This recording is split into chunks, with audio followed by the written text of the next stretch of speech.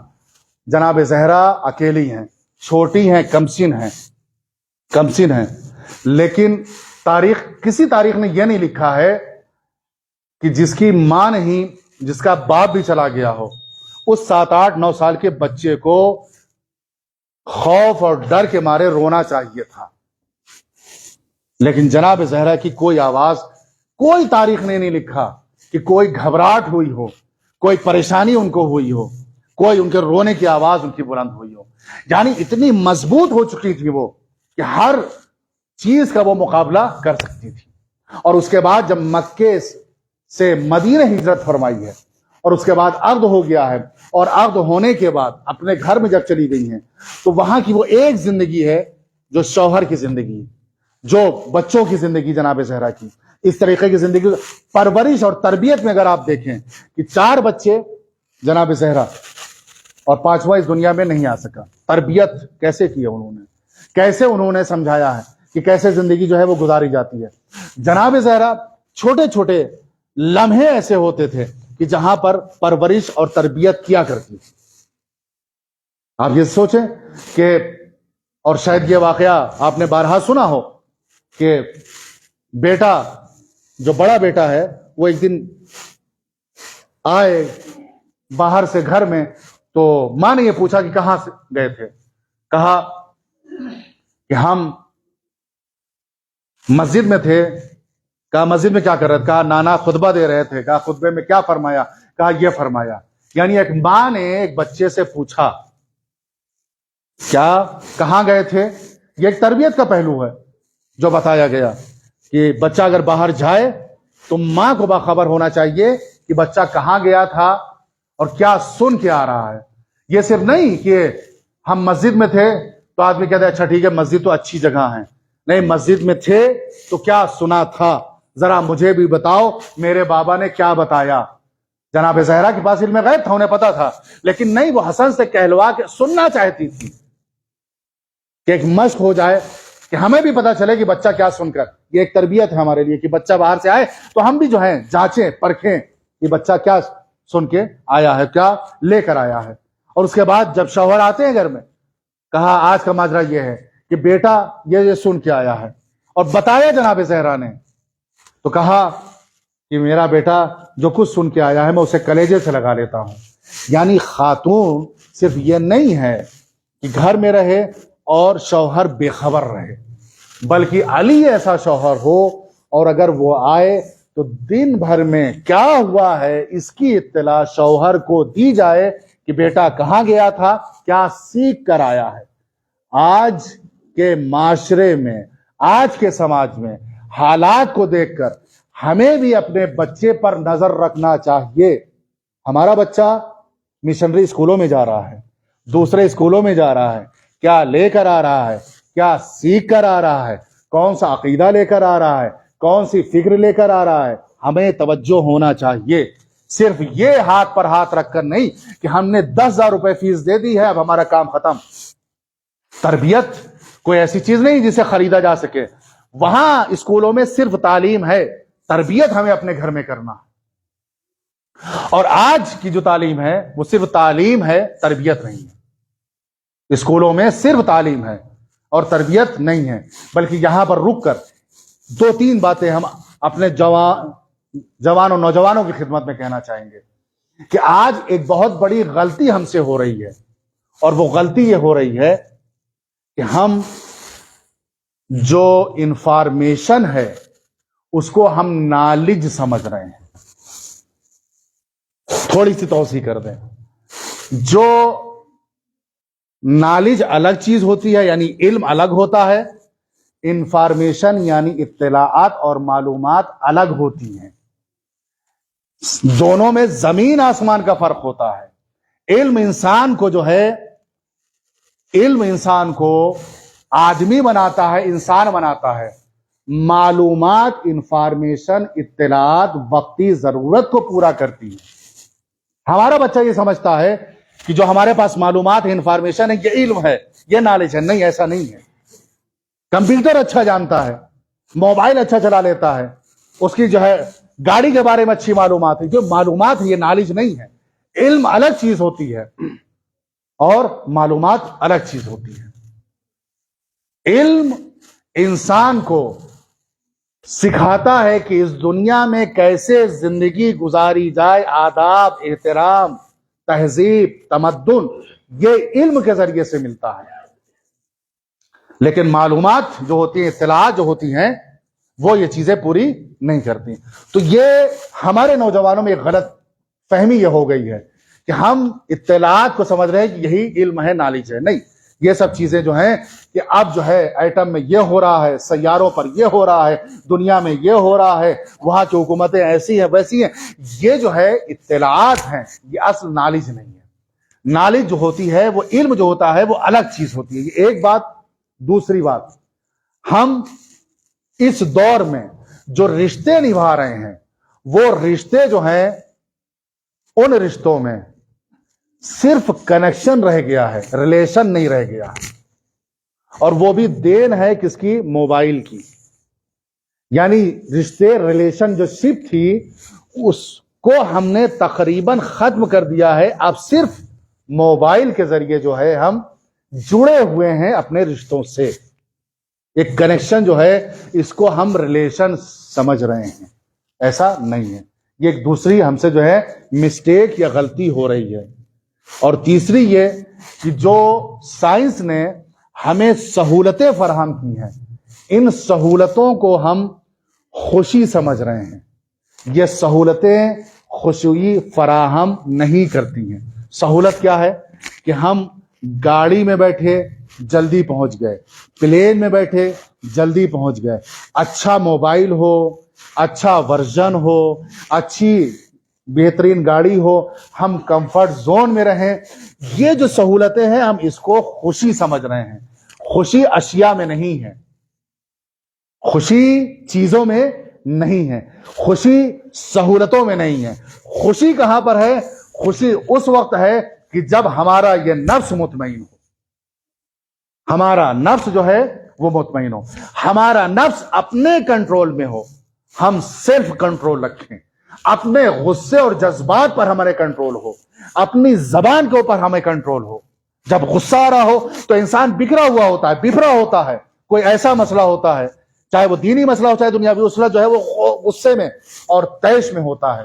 لیکن عزیزوں، جب آپ کبھی بھی دینی کام کریں گے، خاص طور سے اس میں رکاوٹیں ضرور آئیں گی، اس میں بندشیں ضرور آئیں گی، کیونکہ شیطان ہے، اس کا مشن جاری ہے. رکاوٹیں آئیں گی. ہمیں کیا کرنا ہے؟ اس وقت ہمیں یہ دیکھنا ہے کہ ہمیں کیا کرنا چاہیے.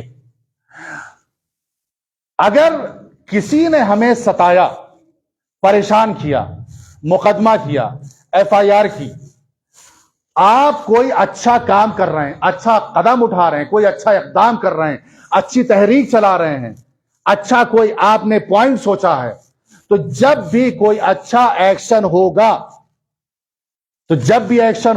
تو اس کے مقابل میں ری ایکشن ضرور ہوگا. ہوگا کہ نہیں ہوگا؟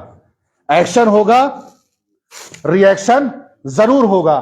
ری ایکشن ادھر سے جو ہے تہمت کا ہوگا، بہتان کا ہوگا، گالم گلوچ کا ہوگا، غلیظ باتوں کا ہوگا، غیبت کے ذریعے سے ہوگا، کینہ، حسد، حقد کے ذریعے سے ہوگا وہ ایکشن. لیکن ایکشن اور ری ایکشن کے بیچ میں اللہ نے ہمیں ایک اختیار دیا ہے، ہمارے خالق نے. پھر کہہ رہے ہیں، ایکشن اور ری ایکشن کے درمیان اللہ نے ہمیں ایک اختیار دیا، ایک چیز دی ہے، اس کو ہمیں کہتے ہیں اختیار. اللہ نے ہم کو دیا ہے. ہم اگر جو ادھر سے ری ایکٹ ہو رہا ہے، اگر ہم اس کا جواب دینے لگے تو بات بڑھتی جائے گی. لیکن ہمارے پاس ایک اختیار ہے کہ ہم ضبط کر سکتے ہیں، ہم صبر کر سکتے ہیں. اگر اس اختیار کی قوت کو ہم نہ ضائع ہونے دیں تو اپنے مقصد کو بھی بچا لے جائیں گے، اپنے منصوبے کو بھی بچا لے جائیں گے. اور اگر ہم نے اس کو ساتھ دے دیا، جواب پہ جواب دے دیا، تو جواب دینے میں عزیزوں ایک بات کو یاد رکھیے گا، سامنے والا جب ہمیں جواب دے رہا ہے تو کسی کو جواب دینے کے لیے ہمارے لیے ضروری یہ ہوگا کہ ہم اس کی سطح پر جائیں تاکہ جواب دے سکیں. نہیں توجہ فرمائی. کسی کو جواب دینا ہے تو جب تک ہم اس کی سطح پر نہیں پہنچیں گے تب تک جواب، ہم وہاں پر تک گر کے نہیں جائیں گے اس کو جواب دینے کے لیے. ہم گر کے اس کی سطح پر نہیں جائیں گے. کمال یہ ہے کہ ہمیں گرنا نہیں ہے بلکہ گرے ہوئے کو اٹھانا ہے، اپنی سطح پہ لانا ہے. اور یہ حاصل ہوگا نفس پہ کنٹرول، سیلف کنٹرول سے، سیلف کانفیڈنس سے. جب تک ہم اپنے نفس کو کنٹرول نہیں کریں گے. اور یہ مراقبہ جو کہا جاتا ہے، جو علم النفس میں رکھا گیا ہے، مراقبہ یعنی اپنے نفس کے اوپر خود کو رقیب قرار دو، ہمیشہ اس کی حفاظت کرو کہ ادھر ادھر جائے نہ. جس کو آج کی دنیا جو کہتی ہے یوگا، دھیان دینا، بیٹھ کے اپنے نفس کو، یہ دین کہتا ہے اس کی مراقبت کرو اس کو. اور ہمارے پاس بہترین چیز، بہترین عمل مراقبت کے لیے اپنا نماز ہے. 2 رکعت نماز اگر آپ ایسے پڑھ لیں کہ آپ کا نفس ادھر ادھر جانے نہ پائے. یہ دماغ جو ہوتا ہے، دماغ یہ ایک جگہ پر نہیں رہتا، یہ بندر کی طرح پھدکتا رہتا ہے. کبھی ادھر رہتا ہے، کبھی ادھر رہتا ہے، کبھی ادھر رہتا ہے، کبھی ادھر رہتا ہے. اس کو کنٹرول کرنا بہت مشکل ہوتا ہے. مائنڈ کو سیٹ کرنا سب سے مشکل کام ہوتا ہے. اور اللہ نے اس چیز کو سیٹ کرنے کے لیے ہمارے پاس بے انتہا اعمال رکھے ہیں. اس میں سب سے اچھا عمل ہے نماز. آپ نماز شروع کریے، یہ ذہن ادھر ادھر نہیں جائے گا. اگر یہ 2 منٹ 4 منٹ کی پریکٹس روز ہوتی رہی تو یقین مانیے کہ کوئی انسان آپ کو کچھ کہتا رہے گا اور آپ اپنے دماغ کو ادھر سے ہٹا لیں گے. جب کچھ سنیں گے نہیں تو بھی جواب دینے کی ضرورت نہیں آئے گی. ہم اپنی قدر کو پہچانیں، ہم اپنی منزلت کو پہچانیں. ہم دنیا میں رہیں تو دنیا میں ایسے بن کے رہے کہ دنیا ہماری ضرورت کو محسوس کرے، ہمارے فقدان کو سمجھے کہ یہ فقدان ان کا جو ہے ہمارے لیے عظیم اور بزرگ ہے. انسان اپنی قیمت خود بازار میں لگواتا ہے، اپنے بھاؤ خود بازار. ہم اپنی ویلو بنائیں، اور ویلو بنتی ہے زبان کو کنٹرول کر کے، اعمال کو اچھا کر کے، بہترین عمل بنا کر. ہم اگر قیمتی ہوں گے تو ہر صف والا، ہر جماعت والا، ہر پارٹی والا یہ قیمتی ہے، یہ ہماری طرف آ جائے. لیکن جب تک ہم اپنے کو قیمتی نہیں بنائیں گے دنیا ہماری قیمت نہیں لگا سکتی. قیمت کلو امرئین، مولا کی حدیث ہے، ہر انسان کی قیمت کیا ہے؟ اس کے اعمال ہے، اس کا جو ہے وہ کیا ہے؟ طور اور طریقہ ہے. ہم اپنی قیمت بولی کہیں زیادہ سے زیادہ لگائیں، اپنے کو ایسا بنائیں کہ سماج کہے کہ ہمیں ان کی ضرورت ہے. اور وہ اس وقت حاصل ہوگا جب ہم پابندے دین ہوں گے، پابندے شریعت ہوں گے. ہم اپنے کو ایسے بچا کے رکھیں گے کہ ہم سے کوئی لفظ، کوئی خطا نہ ہو. غصے کے وقت کنٹرول کر جانا یہ سب سے بڑا جہاد ہے، اور جہاد اکبر اسی کو کہا گیا ہے. جذبات پر قابو رکھنا یہی سب سے بڑا ہمارے لیے جہاد ہے. لیکن چھوٹے چھوٹے پریشانیاں یا مصائب جس وقت ہمارے اوپر پڑتے ہیں تو ہم جذبات اور آپے سے باہر ہو جاتے ہیں. لیکن آپ دیکھیں کہ وہ جو ہم کو سکھانے آئے تھے، جو ہمارے رہنما بن کر آئے تھے، جو ہمارے حکمران بن کے آئے تھے، جو ہمارے لیے ہادی یا امام بن کے آئے تھے، لوگوں نے بڑی سی بڑی جسارت کی، لیکن انہوں نے اس چیز کو برداشت کیا، اس پر صبر کیا. اور آج دیکھیں اس صبر کا نتیجہ کیا ہے؟ آج ان کا ذکر باقی ہے. توہین کی گئی، اہانت کی گئی، ذلیل کیا گیا، رسوا کیا گیا، کیا نہیں کہا گیا، لیکن اس کے باوجود ان کا نام باقی رہنا بتاتا ہے کہ جو اللہ والے ہوتے ہیں زمانے میں وہی باقی رہتے ہیں. آج مصیبتیں یقیناً رسول کی وفات کے بعد، یہ 75 سال کی روایت یا 75 دن کی روایت یا 95 دن کی روایت، جسے سید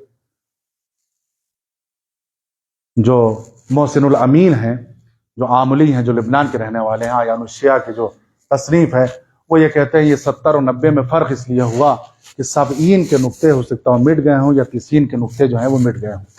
70 اور 90 میں اس لیے جو ہے وہ 75 یا 90. بہرحال ان کا یہ کہنا ہے کہ جناب زہرا کا دروازہ جلایا گیا، اور اس سے پہلے جو مصائب ہوئے ہیں کہ بابا کے انتقال کے بعد آپ فرمائش یہ کرتی ہیں اپنے شوہر سے، مولا سے، کہ مجھے میری بابا کی قبر پر لے چلو۔ جناب سیدہ کا دامن پکڑا، جناب سیدہ کا بازو پکڑا مولا نے، بچوں نے دامن پکڑا اور جناب سیدہ کو لے کر مولا کہاں آئے؟ رسول کی قبر پر آئے۔ لیکن بہرحال جناب سیدہ کو اتنی ڈھارس تو رہی ہوگی کہ بابا کی قبر پر ہم آئے ہیں تو یکو تنہا تو نہیں ہے، سہارا دینے کے لیے علی مرتضیٰ موجود ہیں، سہارا دینے کے لیے چھوٹے چھوٹے بچے تو موجود ہیں۔ اور روایت یہ کہتی ہیں کہ سیدہ روتے روتے اتنی نڈھال ہو چکی تھیں، اتنی کمسن ہو چکی تھیں، اتنی لاغر، کمزور اور نحیف ہو چکی تھیں کہ اپنے چھوٹے چھوٹے بچوں کا سہارا لے کر چل رہی، کمر جھک چکی تھی۔ ہم سب یہ کہیں گے سیدہ کم سے کم بابا کی قبر پر آپ آئیں تو سہارا دینے کے لیے شوہر بھی موجود اور دو دل بند آپ کے موجود ہیں حسن و حسین کی شکل میں۔ لیکن سیدہ 50 سال کا زمانہ گزرے گا، آپ کے پہلو میں ایک ہستی کھڑی ہے جسے حسین کہا جاتا ہے۔ جب اس کی قبر بنی ہوگی اور اس کی قبر پر آپ ہی کی بیٹی زینب آئے گی تو سہارا دینے والا کوئی موجود نہیں ہوگا۔ آج آپ نے اپنے کو بابا کی قبر کے نزدیک پایا، قریب پایا، آپ بلک اٹھی اور آپ نے اپنے کو بابا کی قبر پر گرا دیا۔ لیکن علی آگے بڑھے تو آگے بڑھنے کے بعد سیدہ کو بڑے احترام کے ساتھ، بڑے عزت کے ساتھ، ڈھارس بندھاتے ہوئے، دلاسا دیتے ہوئے جدا کیا ہوگا۔ لیکن کوئی کہے سیدہ سے کہ آپ کی ایک پوتی ہوگی سکینہ کہ جو بابا کے جنازے پر پہنچے گی اور بابا کا جنازہ ایسا ہوگا کہ سر تن سے جدا ہو چکا ہوگا، کوئی نہیں ہوگا، لیکن شمر لعین پہنچے گا، سکینہ کو بابا کے لاشے سے جدا کرے گا، تو اس طریقے سے نہیں کہ کوئی احترام ہو یا عزت ہو، بلکہ تماچے مارتے ہوئے، درے لگاتے ہوئے، تازیانے مارتے ہوئے آپ کی پوتی کو آپ کے بیٹے کے جنازے سے الگ کیا جائے گا۔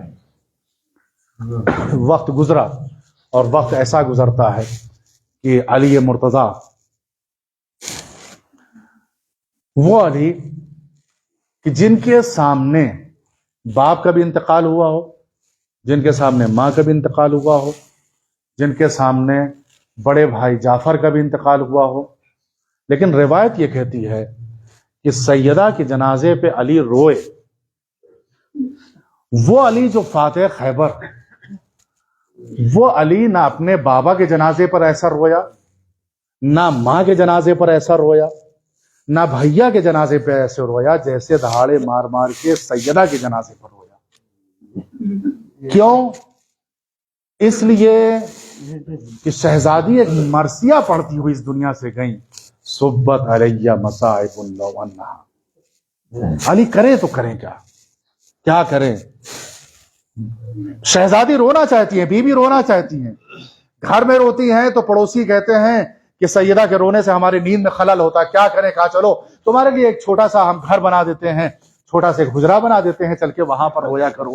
وہ بیت الحزن بن گیا اور اس کے بعد سیدہ وہاں پر رو رہی ہیں اور روتے روتے جب شام ہو جاتی تھی تو سیدہ چلی جاتی تھی، علی پھر سہارا دیتے تھے، رات میں پھر وہ گریا و بکا و راہ کا عالم، اس کے بعد اگلا دن ایسے ہی گزرتا تھا، یہاں تک کہ وفات کے دن، شہادت کے دن قریب آ گئے۔ اور روایت یہ کہتی ہے کہ آج سیدہ کے چہرے پر خوشی کے آثار نمودار تھے۔ علی پوچھتے ہیں سیدہ آج کیا بات ہے کہ آپ کے چہرے پر خوشی کے آثار کو ہم ملاحظہ کر رہے ہیں؟ سیدہ نے کہا ان قریب میں اپنے بابا کی خدمت میں پہنچ جاؤں گی.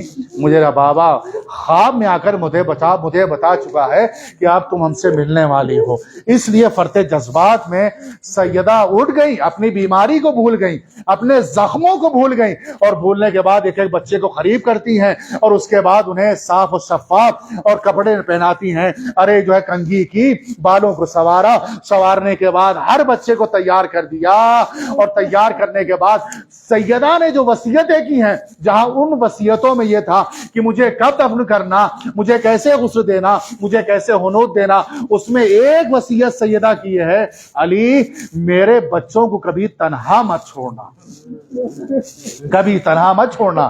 یہ بھی ایک سیدہ کی وصیت ہے. علی کیا کریں، علی کے اوپر بڑی ذمہ داری ہے. کیوں؟ اس لیے کہ سیدہ وصیت کر کے جا رہی ہیں میرے بچے کبھی اکیلے نہ رہیں. علی تو اس وصیت کو جب تک زندہ رہے پوری کرتے رہے. اسی لیے مدینہ جب بھی چھوڑا تو اپنے بچوں کو لے کر کوفے گئے ہیں، اور کوفے میں شہادت کے بعد جب بھی مدینے میں سب رہے ہیں تو اکٹھا رہے ہیں. کبھی یہ بچے الگ نہیں ہوئے ہیں. لیکن جب ان کو الگ کر دیا گیا تو اس کے بعد انہیں قرار نہیں آیا ہے، انہیں سکون نہیں ملا ہے. علی کے بچوں کو یہ چاہتے یہ ہیں کہ ہم ایسی جگہوں پر پہنچ جائیں کہ جہاں پر ہم سب اکٹھا ہو جائیں. حسین غریب الغربا ہیں، حسین جو ہیں بے کس مارے گئے ہیں، لیکن زینب بھی ایسی ہیں جو ابھی بھی دیار غربت میں شربت شہادت نوش فرما کر سیریا اور دمشق میں جا کر آباد ہو گئی ہیں. یہ فاطمہ زہرا کی اولادیں ہیں، یہ فاطمہ زہرا کی اولادیں ہیں، یہ ان کے فرزند ہیں کہ ان کے اوپر بھی ایسی جفا کشی کی گئی ہے کہ کوئی سوچ نہیں سکتا تھا. علی اپنے چھوٹے چھوٹے بچوں کو لے کر ماں کی قبر پر جاتے ہیں. سوچئے وہ ماں جو ہمیشہ بچوں کو اپنے سینے سے لگا کے رکھتی ہو، وہ اس کی دقت، اس کی باریکی وہی بچہ بتا سکتا ہے کہ جس سے ماں چھین لی گئی ہو. علی کیسے برداشت کرتے ہوں گے جب کمسین چھوٹے چھوٹے بچوں کو لے کر ماں کی قبر پر آتے ہوں گے. اور کبھی زینب ماں کی قبر کو چھوڑنا نہیں چاہتی ہوں گی، کبھی ام کلثوم ماں کی قبر سے جدا نہیں ہونا چاہتی ہوں گی، کبھی حسین نہیں اٹھنا چاہتے ہوں گے. علی کے لیے کیسی مصیبت اور پریشانی کی گھڑی ہوتی ہوگی کہ اگر ایک بچے کو جدا کرنا چاہتے ہیں تو دوسرا بچہ جو ہے ماں کی قبر سے لپٹ جاتا ہوگا، اور ماں کو بھی قرار نہیں آتا ہوگا. ارے شاید سارے بچوں کو اجازت مل جائے، علی سالی سارے بچوں کو لے کر چلے جاؤ، لیکن تھوڑی دیر کے لیے حسین کو میری قبر پہ چھوڑ دو، اس لیے کہ یہ حسین ہے جو میرا مظلوم ہے، میرا بے کس ہے، میرا بے بس ہے.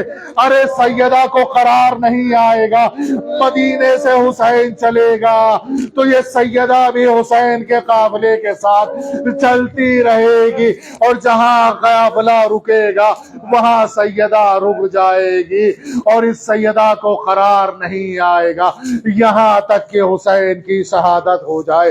اور اس شہادت کے بعد زینب کے قافلے کے ساتھ بھی سیدہ نظر آ رہی ہوں گی اور یہی کہہ رہی ہوں گی یہ تمہاری ماں آ گئی رونے کے لیے. زینب تم اپنے کو اکیلا مت محسوس کرو، یہ ماں ہے.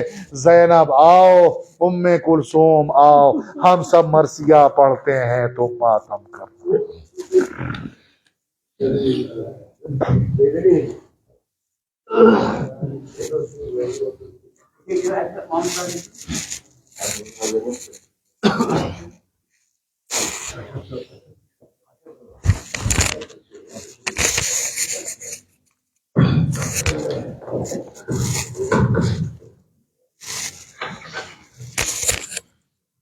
فاطمیہ اور جناب زہرا اس متعلق روزانہ پیغمبر اکرم صلی اللہ علیہ وسلم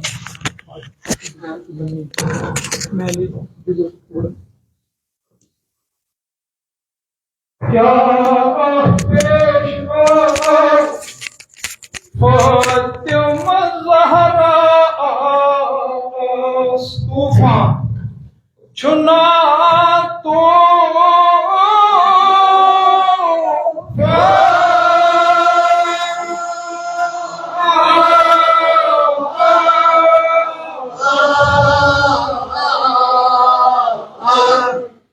ایام جناب زہرا کیا پیش آؤ فاطمہ زہرا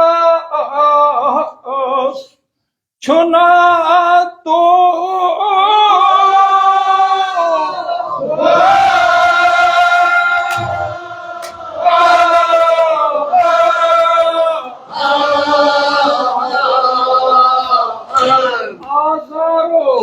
رنگ رنگ دتہاس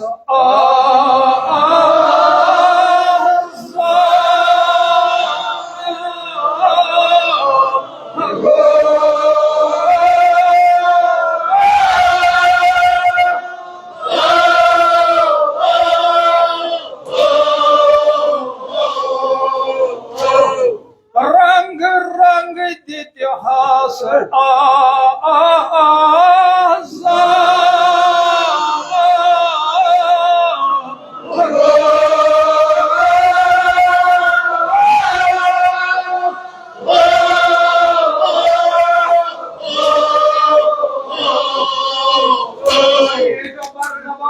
بر کی چیرے شکل لد گئی بر کے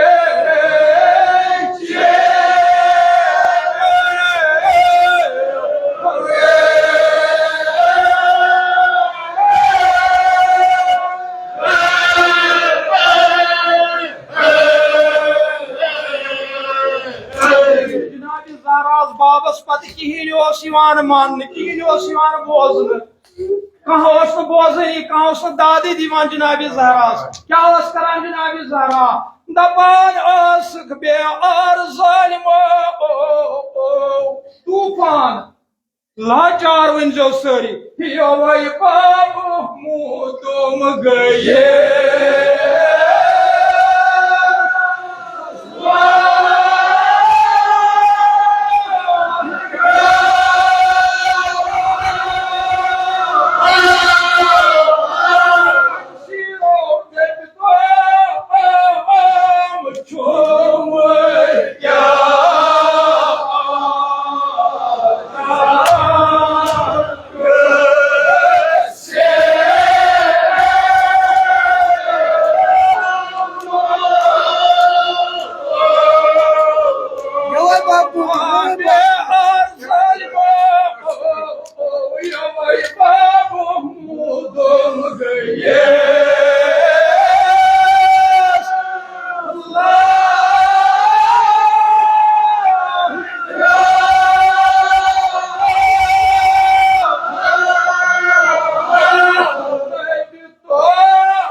حدیث قصاص من انما يريد الله ليذهب عنكم الرجس الخبائث ويطهركم تطهيرا یہ باوان جناب زہرا من یاد کیا ونک ساری ون جو یہ نار نبنک ظالم کیا جناب وس گرس گوند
ون جو یہ زار زار اد گژھِ قبرِ پٮ۪ٹھ واپس ودا